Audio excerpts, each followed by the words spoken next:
I'm like one of those dolls with like a string in the back that you pull out, and then I say like 14 different catchphrases. Power to Live More with Joe Dodds. Welcome to the Power to Live More podcast, all about productivity, organisation, well-being, energy and resilience.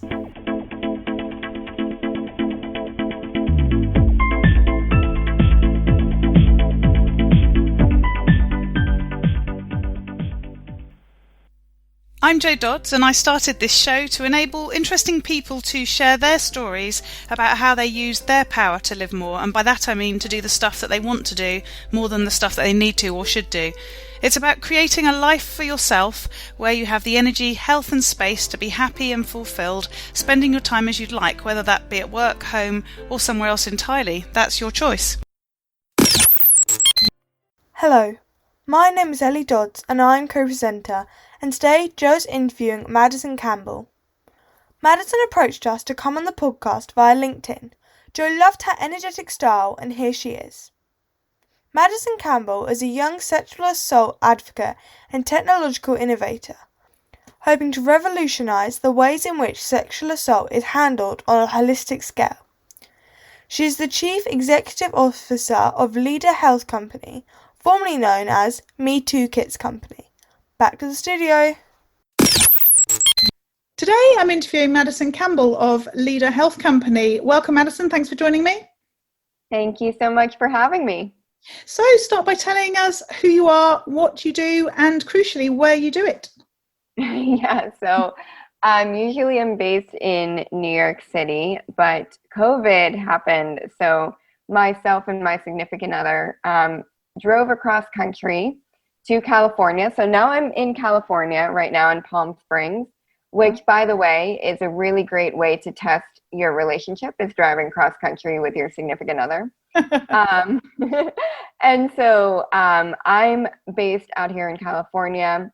Like I said, my name is Madison Campbell. I'm the CEO of Leda Health. And what Leda Health does is focus around sexual assault survivors and providing care for them in their time of need. And so what we are doing is creating the first ever at-home sexual assault evidence collection kit. So sexual assault survivors do not need to go to the hospital if they can't, and they have access to resources within the comfort of their own home instead of having to leave the house, which, in the era of COVID sometimes is impossible.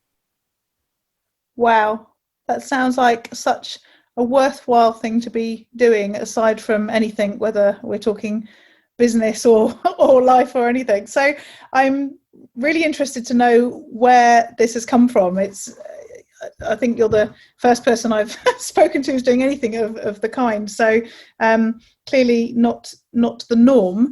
And I always ask my guests, or I usually ask my guests, what did you want to do when you left school? And is this what you imagined you'd be doing? And I'm guessing that probably wasn't. So where has this come from? Why do you do what you do? Yeah. So I'll backtrack. So when I was in school, I studied Epstein-Barr virus, which is commonly known as mononucleosis. Mm-hmm. My background was in epidemiology, studying public health, and I was a very odd duck in that when I studied Epstein-Barr virus, I was studying it also not in like the earth and like the inhabitants of the earth, but I was studying it in manned missions to Mars, which is a crazy subject when you think about it. My research was like space viruses,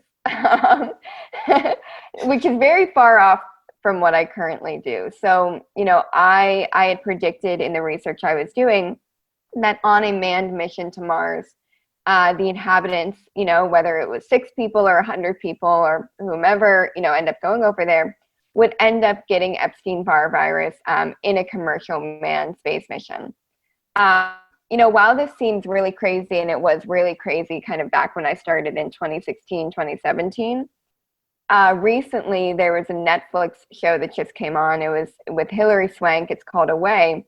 And midway, and they, talk about going to Mars, right, in the show. Midway into the season, it's 2020 now, they get Epstein-Barr virus, which is so funny because, when I would tell people about what I was doing, years ago, they were like, well, that's kind of weird, that's kind of a weird thing for you to say. And now it's, appearing in television shows, which is kind of interesting. So weird on so many levels, in the fact that when I asked you, where this all started, I would never have expected that answer. So yes, weird from that point of view. Weird, as you say, that your future has become the current, I guess, from that sort of part of your life. So yeah, okay, cool. Yeah. Carry on. Yeah. It's. I was talking to a good friend of mine yesterday, and she was saying, whoever writes your biography, Madison, is going to be very confused. Because, I went from space epidemiology all the way to, doing work around sexual assault. And, very nonchalantly, like, the reason why I did work around sexual assault is because when I was in college, I was sexually assaulted, right? So, what really led me into kind of this is my own experience, which tends to, be the guiding reason why a lot of people enter, their businesses or create, whatever they end up doing, is because something personal kind of happened to them, and they, wanted to address it, and they wanted to address it in a meaningful way. Yeah. And yet, not everyone does that. As you say, the people do, and this, it seems very sort of logical, and of course that's what people would do in terms of starting a business: find a problem, solve it, and here we go. But a lot of people start businesses, I don't know, because they've seen something that interests them and they think they'll start doing it themselves, or they go through training, I don't know, to be a plumber or something, and then they go off and run their own business as a plumber. But it is still not everybody who finds an issue and then creates a business from it. Yeah, it takes a certain type of crazy person to take their trauma and make it into a business, for sure. Yeah, for sure. And so, okay, and at any stage, if I ask a question that doesn't feel appropriate and you don't want to answer, then obviously that's fine. Did you do this as a way of helping you through your own trauma? Yeah. One of the things that we like to talk about is, what does justice mean for you?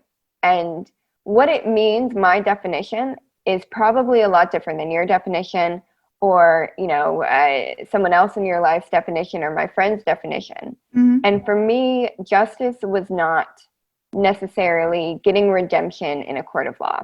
Mm-hmm. It wasn't, putting the person who did this to me away for a very long time. It was, it was making sure that for the rest of my life, that any other woman that goes through what I went through has the ability to go and see their type of, and so that's mine. This is how I want to, take care of my trauma. This is how I want to move forward with my life. I acknowledge that I'm a very crazy person, right? That, in order to talk about your trauma every single day in business meetings, to investors, all that time, it takes a very specific person to do that. But so, one day a woman who goes through this doesn't have to, and they don't have to start a company to fix it. It's already been fixed for them. Yes. Yeah. So talk us through how it came about. So the experience happened, that the sort of traumatic situation happened. How did that then transform into this business? So I was actually sexually assaulted when I studied abroad at University of Edinburgh. So I was in the UK at the time. Yeah, and love your NHS system. I totally didn't understand it as a foreigner. And I totally didn't understand what my rights were. Being in Scotland as an American citizen, somebody who wasn't even from that country. I had no idea, what to do. Mm-hmm. And so I was very confused, and I was trying to figure myself out. And, that confusing part took me a long time to figure out, well, why am I so confused? Why don't I know what to do when, frankly speaking, I'm a decently privileged, white woman, right? I have a lot of privilege. I have a lot to go forward to do an investigation, to get medical care, to tell my parents. but I chose not to report. I chose not to do anything. And, that troubled me, asking myself, why didn't I do anything? And so, after college, after I decided not to kind of go into academia, that puzzled me. And I wanted to dive deep into why didn't I report?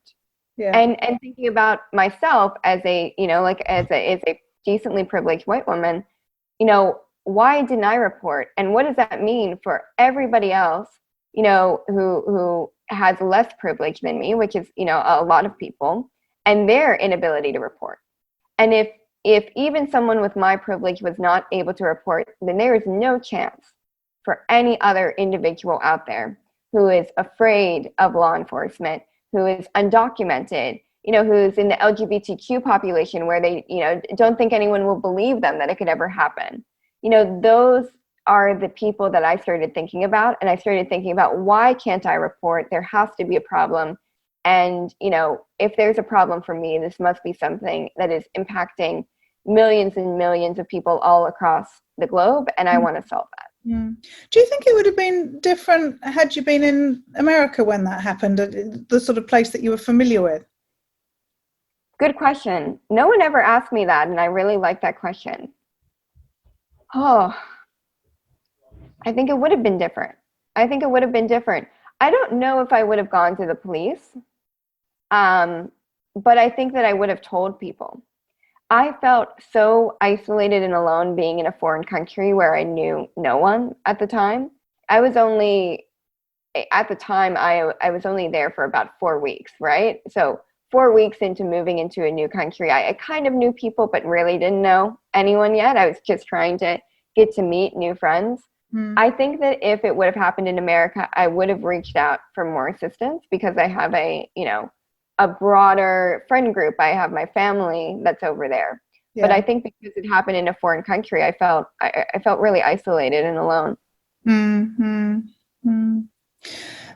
So let's sort of continue the story. I'm still really intrigued on the basis that, as we've said already, some people, things happen in their lives, they see an issue and they sort of turn it into something. And after it's been turned into something, it sort of feels or sounds like it all made sense and it was quite simple to do. But I'm just imagining, if I was you in your situation, thinking about wanting to do something to help people and to also help, to move through it myself, I still can't imagine what my next steps would be. We know the end result, or we're getting to the end result, but the sort of what do you do first is, I guess, my next question. Yeah. So the first thing I did in starting the company is also look at what is the first thing that any sexual assault survivor has to do. Thinking about that first couple hours after the assault, right? Which is the most time sensitive portion, where in your mind, you're like, oh, what do I do? My mind is spinning. And that's also, by the way, what happens when you start a company, right? You're like, where do I start? What do I look at? Do I do this? Do I do that? It's the same thing. Your mind is spinning, and you have to try to position it in a place that you can do at least one thing. So the first thing that I did is look at what happens within the first 24 to 48 to 72 hours after an assault, which is something called a sexual assault evidence collection kit. That is something that I did not complete, that a lot of survivors don't complete. And, what I did first in starting the company is I ordered one of the kits online. I took the kit, I dumped it out on my floor, and I started looking at it. And I wish podcasts had, videos or pictures, but it's basically tons of paper. Tons and tons of paperwork, no technology. It's really ugly. It looks like filing your taxes or going to, the DMV to get a license, right? It is ridiculous. It is, because it is government created, it's not beautiful, it's not pretty, there is no consumer process. And so I dumped it out on the floor. And the first thing that I did in starting a company is, when the physical act of dumping it out, stated to me, oh my God, we have to make this better, right? And that's kind of, what I started thinking, and it's the same thing that a sexual assault survivor is going to, think is like, if I said, hey, you've just been sexually assaulted, now here's all this paperwork and process, that you have to do. You're like, you know what? Nope, I'm not going to do that, which is totally fair. You don't want to be over processed when you're also emotional. And so we wanted to say, let's look at this, let's dump this out. Let's make it easier, which is, from a sexual assault survivor standpoint, the best possible thing that you can do. Mm-hmm. Okay. So, yeah, that makes complete sense. Let's look at what sort of exists currently and see if we can do something better with it. How did you then make that happen? How did you self-fund it? Did you go to get investors? How did that then sort of go from there? Yeah, so the first thing that we did was go to an accelerator program called Alchemist Accelerator. And I highly recommend for anyone thinking of an idea.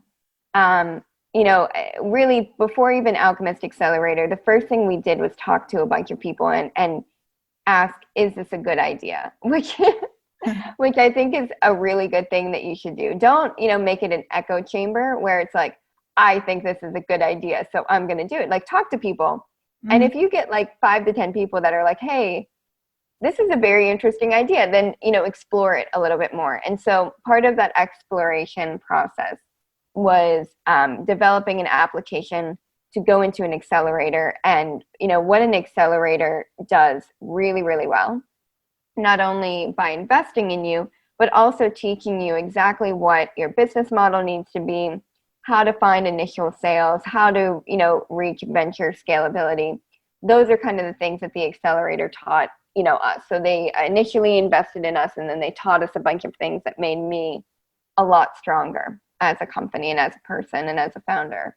And then, kind of fast forward to today, we've raised over $500,000 and hopefully soon to be over $1 million. And that's kind of where we started. But I put a lot of money when I first started this. You definitely should, in the first couple months, self-fund, in order to really explore the idea out, and in order to make sure that, it is something that people are going to want. How difficult was that to determine, given the sort of taboo and the sensitivities around this? Because, many people, well, I hope it's not many, but I'm sure it is, have been in that situation, have been sexually assaulted and haven't told anybody, or haven't certainly gone to the authorities and so on. So asking people for their views from people who would have been your target market, if you like, I can imagine wasn't that easy, because some people wouldn't have, even been prepared to accept that they had any experience that could help you, sort of thing. It's very difficult. It depends on the person. I find that there are a lot of women out there that are not ready to talk about this as freely and openly as I am, right? Yeah. And it becomes something where it's very difficult to in investment, in sales, whatever conversation, right? To really get them comfortable with something that is uncomfortable. I can walk into a meeting and talk about rape and sexual assault and this and that, and no big deal, right? It is no big deal for me to talk about it very nonchalantly with no emotion really behind it. But it is one of those topics where you enter certain meetings and people's guard immediately goes up, and you can't get any information out of them. They don't want to talk about it moving forward, which becomes very difficult for understanding whether or not the product is good, whether or not you're able to get investment. All these things, it takes very specific people that you need to talk to in order to push an idea like this forward. Mm-hmm. I'm just sort of thinking about, a lot of sort of social media shares nowadays start with that sort of, warning trigger sort of situation sort of thing. And I guess that's part of the issue from your point of view. You go into a room of people not knowing whether there's people in the room that have had an experience that's going to really make that conversation difficult before you've even started. Yeah, and it's one of those things where, from my point of view, I would have hoped that they wouldn't have taken the initial meeting, Yeah. at all, right? Like, why even bother taking the initial meeting if I would trigger them? Because I don't want to do that. No. I don't want to put them in a place where they're there emotionally. But I think a lot of people also don't realize, in the moment, like over an email, right? If talking about the subject is going to trigger them, and as soon as they start talking to me and they start hearing about what happened to me and what happened to friends of mine and the reason why I started this company, that is very triggering to them. And, oftentimes people will accept initial meetings only to, on the meeting, have to, cut it short, or I can see them, not really looking at me or kind of going off in a different direction because it is a very uncomfortable topic. Mm-hmm.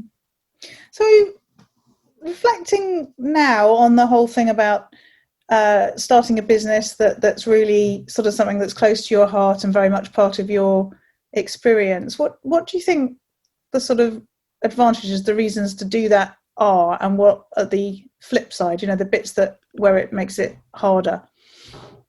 So I like to, and I was talking about this last night, I like to call it, when you take your trauma or you take something that happened to you and you make it into a company, you run into a problem of being like kind of like a doll with certain catchphrases. So on a day-to-day basis, I'm like one of those dolls with like a string in the back that you pull out, and then I say like 14 different catchphrases each day, right? Where I'm like, I was sexually assaulted in this, and this is what happened to me, right? Yeah. And so I think that that's kind of the flip side and the negative of using trauma as a way to start a company, is that you will start to realize that you become like this trauma doll, where you're like, you're trauma Barbie. And if you pull trauma Barbie string, she'll say, she'll talk about her trauma and rattle off facts, about rape, right? And it becomes something where, do you really want to be, there's so many things that you can do in life that don't revolve taking your trauma and turning it into a business. Do you really want to turn into the person that, has that string attached to the back that is at any moment forced to reveal very, very personal details? I'm personally fine with it, but that's my warning, right? And then on the flip side, I think it becomes a lot realer in terms of purpose. And, starting a company and being an entrepreneur is extremely hard.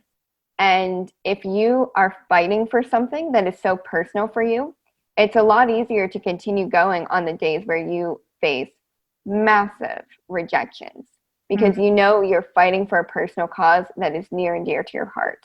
If I was running I don't know, like if I was a plumber, right?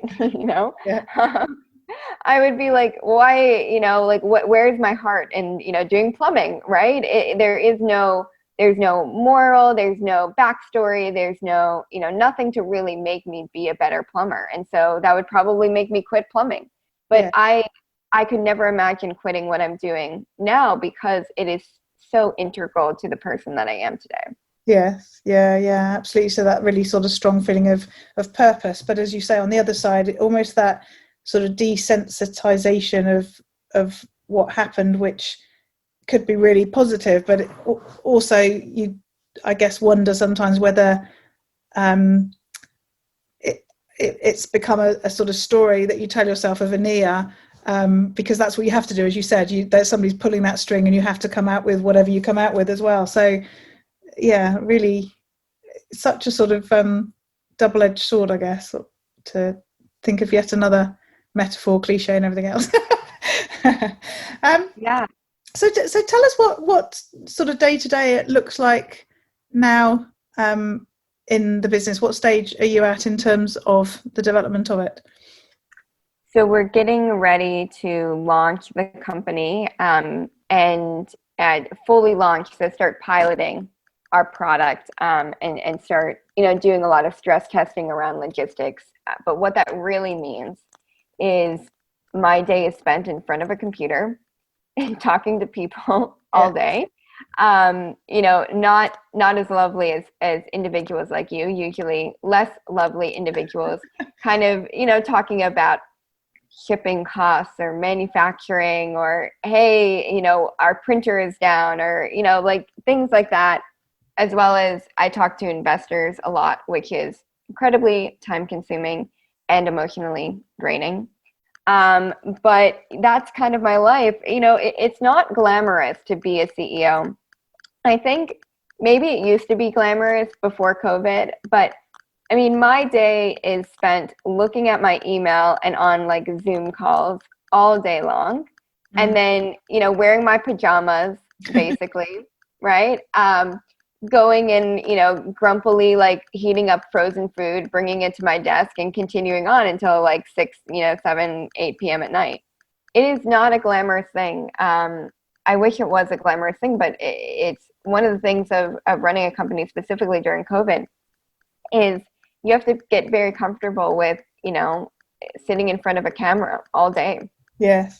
Yeah. It has made some changes, I guess. So do you think you'd be doing a lot more traveling if you weren't having to stay at home? Would you be having face-to-face meetings mostly? Yeah.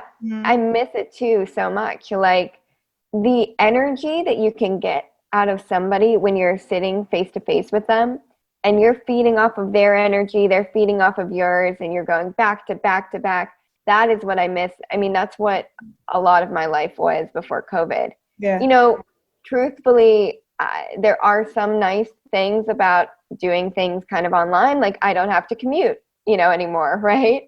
You can wear pajamas.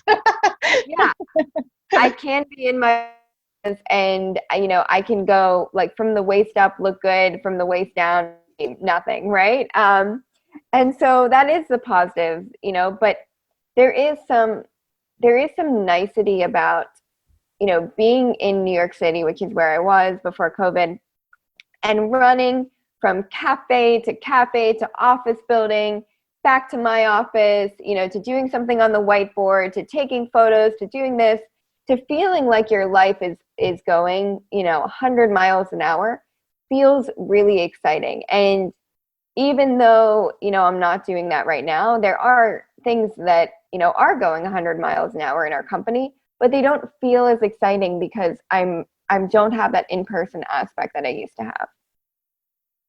Yeah. So do you think, as you say, without that sort of rushing around, dashing around thing, you've had more time to get the stuff done? I mean, did you think, because I look at what I did at the beginning when I was in lockdown, and it seemed quite hectic, and then life has gone into a routine of whatever, and I'm sort of in the position now of wondering how I'm ever going to fit all those other things that I stopped doing back into my life, because I don't seem to have any time, even though I'm not doing lots of the stuff I used to do. Have we just filled our time with a load of Zoom meetings or something? I think so. Like my calendar is 10 times worse than it used to be. I have like 13 meetings, 13 to like 16 meetings per day. Oh my Only goodness. because I can, right? Yeah. Like, because I can go like 15 meetings here, 15 meetings here, 15 minute, right? And, I don't have that travel time. I don't have that commute that I used to worry about. And so I think it'll be not difficult, impossible. There's no way that I could have as many meetings when, real life starts back up again, because there's no way to, book a meeting with like 5 minutes between each meeting. You can't do that. Even in New York. Yeah, even in New York, you would get stuck on the subway. A homeless man would yell at you. You'd be like, oh, excuse me. Then my Metro card wouldn't work. Like logistics would end up not allowing you to do that. Yeah. So aside from all these meetings, how do you manage to get done what you need to get done? Oh, I lots of caffeine. I got recently into 5-Hour Energy, which is basically a very shit drink that they only sell in gas stations, for like truckers going on, long distance road trips. That's basically like where I have to be in order to get all my work done, is so much caffeine, because it's also, I feel it's very rude to actually do work when you're talking to people. Yeah. You know, on Zoom, people can hear when you're clicking around, like, you know. Yeah. So every time that I've tried to do both, try to get, work done when I'm on a meeting, Yeah. You can see that my eyes aren't paying attention to you, and you're hearing like click, click, click, click, click, click, click on my keyboard. Yeah. So I usually have to wait until all my meetings are done to even begin the work that I have to do, because I can't concentrate if not. And it's rude if I do both. Yes, yeah. So are you doing this all very single-handedly, aside from obviously your investing and so on, or are you outsourcing or delegating parts of it? We thankfully have a lot of people on our team to make my life a lot easier. Yeah. So I have an amazing co-founder. Her name is Liesl, first generation immigrant from Nepal, absolutely amazing woman who, is kind of the darkness whenever I have to be light, and whenever I'm dark, he can be light, right? Which is something that's so amazing that I have a partner in crime that can help me with a lot of things. And then, frankly speaking, I have an amazing operational support task, so I have a chief of staff who is so amazing that, any single day, even if it was right now, there was something that came up, I could go on Slack and I could message him and be like, I need you to do this immediately. And he would. And so that's kind of how I get around doing a lot of paperwork-y stuff, is having somebody who I really trust to do 90% of the work. And then I usually come in at the very end to check it and kind of, mattify it, bring it up to the standard that it needs to be. But I have a lot of people that help me get, 80 to 90% of the way done with a lot of the work. So all I have to do is come in at the very end. Mm-hmm.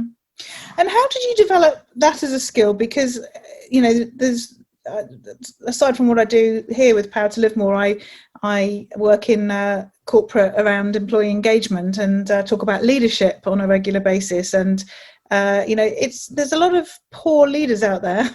There's a lot of people who don't surround themselves with good people, who don't want the other people to be as good as them and all that sort of stuff. It sounds, from what you've just said, just in 5 sentences, that you've built a great team around you who are really talented and enable you to do the bits that you need to do and so on. You're still quite young, and your background wasn't in leadership, it was in science, albeit Mars and space travel. But what so you sort of were almost a rocket scientist. But yeah, I would make fun. So my background was in healthcare and space, right? So I would always make fun, the quote that they say where it's like, oh, you can be a neurosurgeon or a rocket scientist. Yes. My whole thing was, why not both? Do both.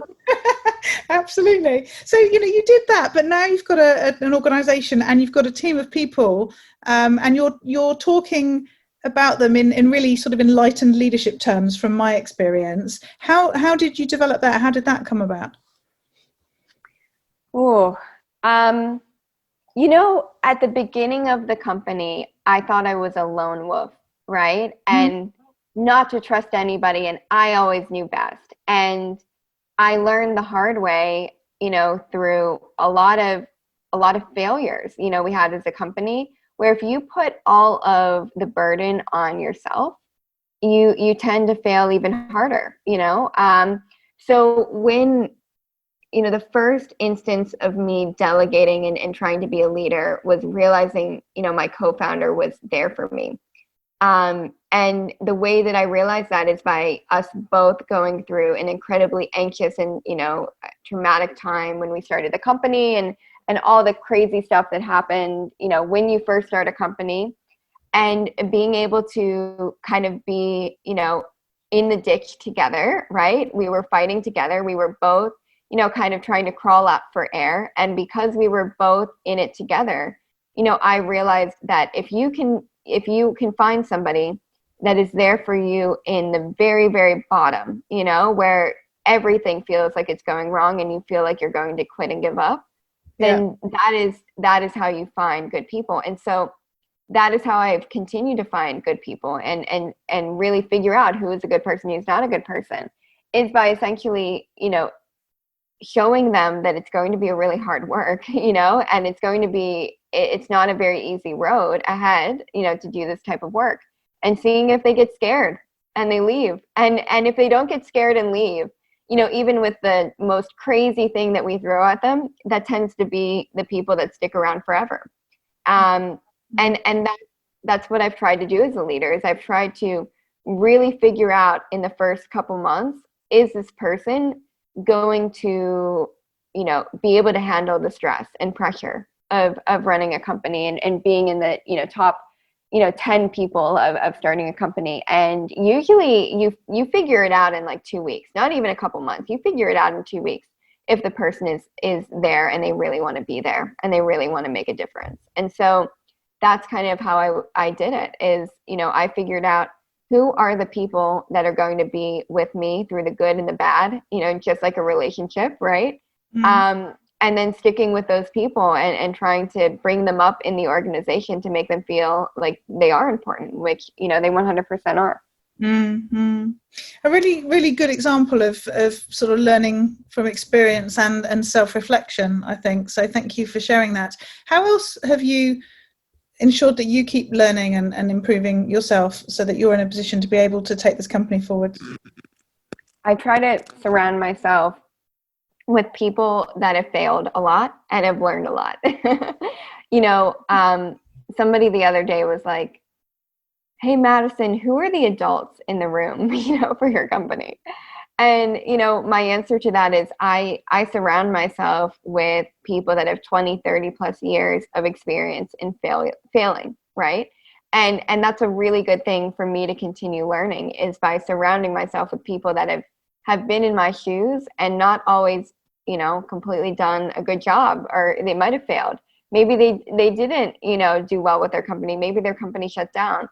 And I spend a lot of time trying to learn from other people and trying to understand, what happens and how can I not go wrong. I also spend a lot of time reading about failures in companies. During COVID, there were a lot of people that stepped down, in their organization for one reason or another. Looking at the reason why they stepped down and looking at bad press that happened around them stepping down and why they had to step down, really defined who I wanted to be as a CEO and a leader, and saying, these were massively successful companies, venture backed. They had the CEO, oftentimes a woman, step down. I want to make sure that I'm not that person. And so I wanted to learn from the failures of others to make sure that I do not repeat those. That's a really good point. So just moving into the last couple of questions. The first one is, what about those days when it all goes horribly wrong? How do you deal with those days? Yeah, I mean, not even days where it goes horribly wrong, but sometimes it's just days where nothing happens, right?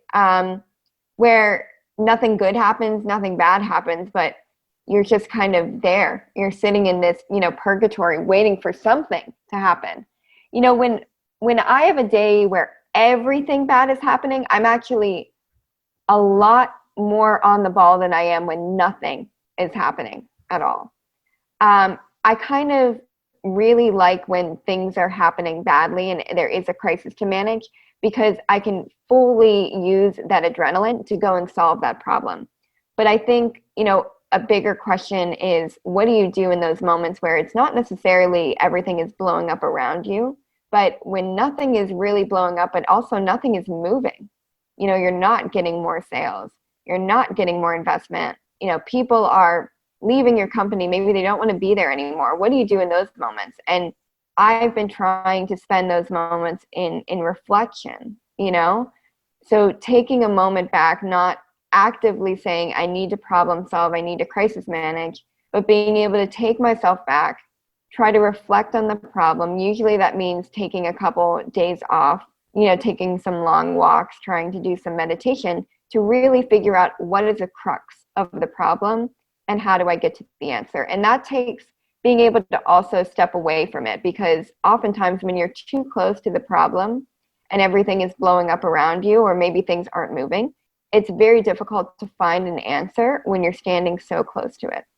Yeah, that's a really good point. Yeah. And what about those days where you get to live more? And that's where I say you get to do more of the things that you want to do and less of the stuff that you don't want to do. What do those days look like for you?